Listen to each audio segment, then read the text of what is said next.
Hey friends, today I'm going to be sharing with you my books that I'm unhauling, which I think I've only maybe done once, and like here and there on the odd occasion, like one book I've gotten rid of or something. But today I have a stack of books that are read, and I just cleared them off as I've been doing bookshelf tour on TikTok, and I was like, okay, what do I not want, what does not bring me purpose anymore? And I've got a stack of books that basically fit the mold for that. So the first one, and I must preface this by saying some of these I did enjoy, most of them I didn't. It's just they're mediocre, they don't really interest me. I've not wanted to pick up more by the author or more books like it, that sort of thing. It's just a mix of emotions. If there's anything specific to each book, I'll tell you as I go along. So the first book is Almost Midnight by Rowell. This is 2 festive short stories, and I think I only got this like last year. It is super cute. I did enjoy it, but it was okay. It was fun, it was good. I don't reread anyway, but if I was to be so inclined that way, I probably wouldn't reread it, maybe. I don't know. It's just one that I'm happy to get rid of. If I was really in my hype of collecting everything by that author, because sometimes I get a bit obsessed with authors and I have to have everything by that person, I probably would have kept this, but I don't know, it's also like an awkward shape. It just doesn't really fit anywhere properly. So yeah, that is the first book I am getting rid of. Then this one is kind of, I might take it off, I might not. This is Kate Atkinson's Transcription, and I really did love this. There's some parts here that I've tabbed because I liked the quote. It's very different to what I usually read. So we're following 18-year-old Juliet in 1940. She's reluctantly recruited into the world of espionage in MI5. We also have like this dual timeline narration, where it's 10 years later and this same person is now a BBC producer, and things from the past is coming up again. And I was shocked at how much I really enjoyed this. I have another couple of books on my radar from this author, but I don't think it's necessarily going to be an author that I would keep and collect, you know. So I think maybe after I've read them, despite loving them, I'll probably pass them on, just because, I don't know, just because it's not like, I don't know, not necessarily beautiful. How vain does that sound? It's just not my usual go-to. I don't feel a strong sentimentality for it, you know, even though at the time I really did love this one. One that I really detested when I read this, and I sort of vowed to never pick up another book by this author, which looking back now is quite unfair because I've only read one book. But funnily enough, this month I picked up their new release and I was like, hold on a minute, this is the same author, so I guess I will be giving her a go again. And that is Louise O'Neill's Only Ever Yours. I did a rant review on this years ago and I was pretty angry. I don't know why it affected me so much. It was like a dystopian feminist story, but I just didn't think it worked. I'll leave the review if you're interested in hearing actual thoughts, but yeah, I'll just leave it there. Be warned, I am pretty pissed off in that video. Then I have Ruby Wax with a Neuroscientist and a Monk, How to Be Human, the manual. This is another one that I enjoyed during the time.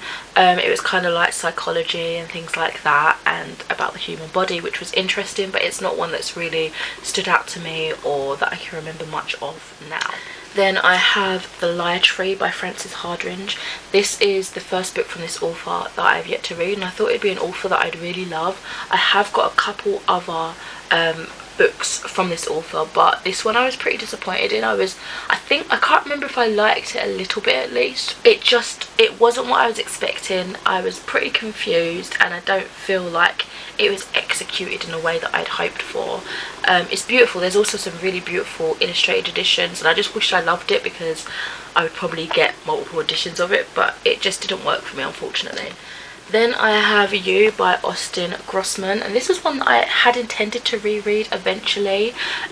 I read this years ago, maybe like 2015, 2014, and I can't really remember an awful lot, but I remember at the time thinking, I don't know what the hell's going on. I don't know what I'm reading. It's like a sci-fi, potentially dystopian book, and I really don't remember anything about it at all.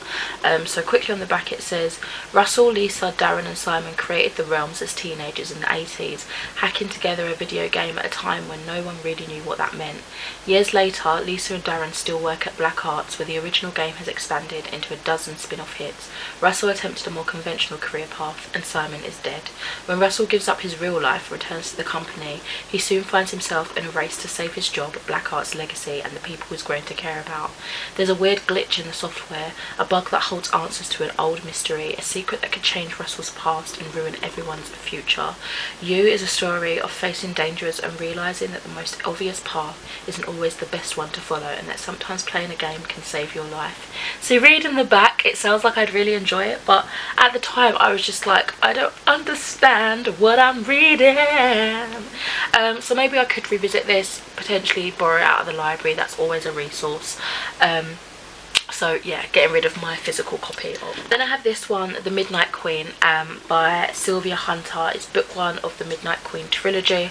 I have for sure the sequel, not the third one, I don't think. And I believe this was a book that I picked on Instagram, well, not I picked, was a pick on Instagram Chooses my TBR, which I filmed again years ago, and took me ages to get to all these books. And this was one that I just didn't get on with. I felt like the concept was really interesting, but it was quite boring. It was a drag to get through, and so obviously it's put me off picking up the sequel. So I'm not sure if that's going to be a book that I will return to, like a world I'll return to, or if I'll just leave it at a DNF the whole series. I'm still undecided of that.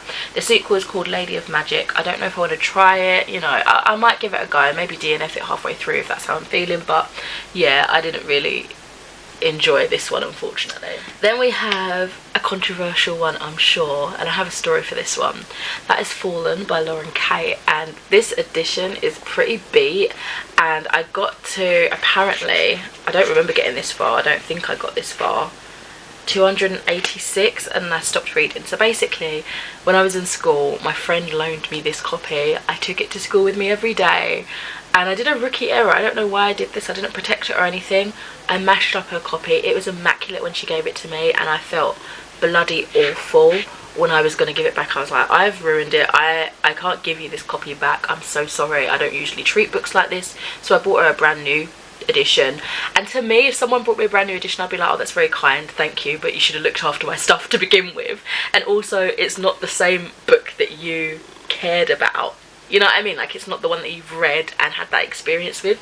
So even then I felt so guilty, but it left me with the beat up copy that I myself abused, apparently, and I just had no real pull to read it. It's a Fallen Angel book. I have actually of late been getting back into that and getting into those classic YA Fallen Angel vibes. Recently, or last year rather, I read the Hush Hush Quartet, which I got used to reading it at that point. I carried on, but it wasn't like the best thing I'd ever read. And I'm currently reading the last book of the Daughter of Smoke and Bone trilogy, which I'm enjoying much more than that, and that's got like Fallen Angel-esque vibe. But yeah, I don't know, this is something I'd always intended to go back to and try, but again, I don't think I want my own copy. I think it's something that I'd probably borrow from the library, listen to the audiobook of maybe, because I don't think I'm going to be super compelled by it. So getting rid of this one. And then I've got a whole trilogy, and it kind of saddens me because I remember my mum getting these for me, and it's almost like, you know, when you place too much sentimentality on something. But it's also a series that was so beautiful, I'm gutted that I really didn't like. And I think the main reason is there was like a surprise pregnancy in it with young characters, and it upset me. I didn't really like reading that. But it is the Wormworld trilogy by Stuart and Riddell, I think he's the illustrator, which I quite like, Chris Riddell. Another reason why I really wanted to love these, but it just it wasn't for me.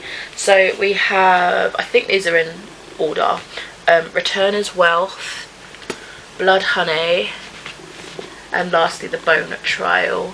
As you can see, they are stunning editions. They're really beautiful artwork on here, but they just didn't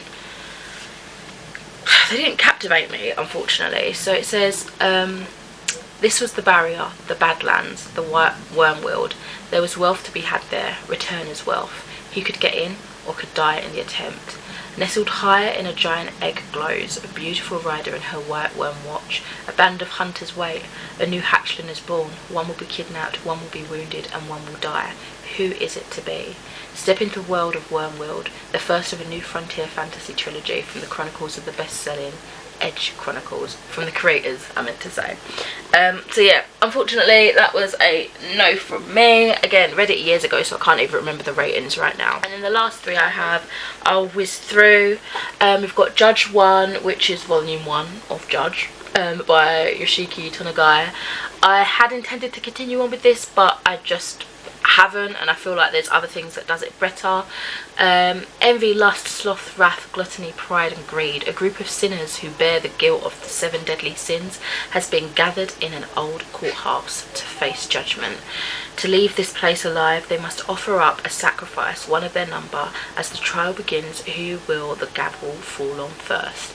And it gave me like Danganronpa vibes, and since then I've watched Danganronpa and I've loved that, and I feel like it does that kind of vibe better. So I don't really have like that pull to pick this up, like the continuation of the series. Then we have this one, Conspiracy Theories. It took me ages to get through, to be fair. I've got another one about ghosts and stuff that I'll maybe eventually read, I don't know. This is another one I remember being with my mum getting. I got most of my books with my mum, so I should really try and not hold on to that too much, but you know when things like that stop you. Anyway, yeah, it was okay, it was decent enough. It had lots of different conspiracy theories, but it's not one that really sticks with me. And finally, one that I'm upset about getting rid of, and upset that I didn't enjoy, is The Wicked and Divine, the False Act, volume 1. I just really didn't enjoy this. I think I gave it a 1 star and I thought I was going to love it. It's basically about every 90 years, I believe, yeah, 12 gods return to the human world as like celebrities and stuff. They're hated, they're loved, and in 2 years they're all dead. It's happening again, and it just didn't. I mean, I loved the art style, like that is so cool, but I wasn't blown away with this at all. So that's all the read books that I am unhauling. I'll be coming back eventually with all the unread books that I'll be unhauling. And yeah, if any of these pique your interest, check out my vintage store, where there is magic. I tend to put stuff on there for sale. And yeah, thank you very much for watching. I shall speak to you in another video soon. Bye!